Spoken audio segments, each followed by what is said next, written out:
The Kodak PIXPRO FZ55 is a slim, budget-friendly camera perfect for casual daily shooting.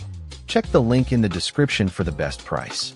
Here is how the FZ55 performs in real-world shooting situations.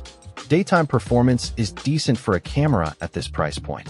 It makes for a convenient travel companion for casual shots. Beginners will find this camera very easy to pick up.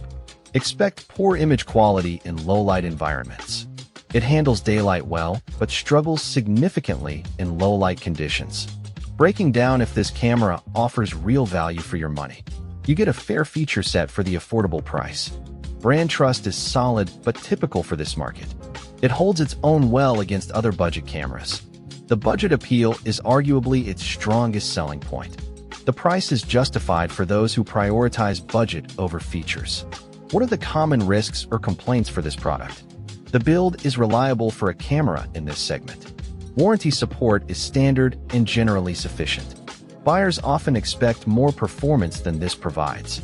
Manage your expectations on image quality to avoid disappointment. Overall, the FZ55 is a solid budget compact. It makes sense if you want a dedicated camera for easy, daytime snapshots. Just don't expect it to replace a high-end smartphone in low-light situations.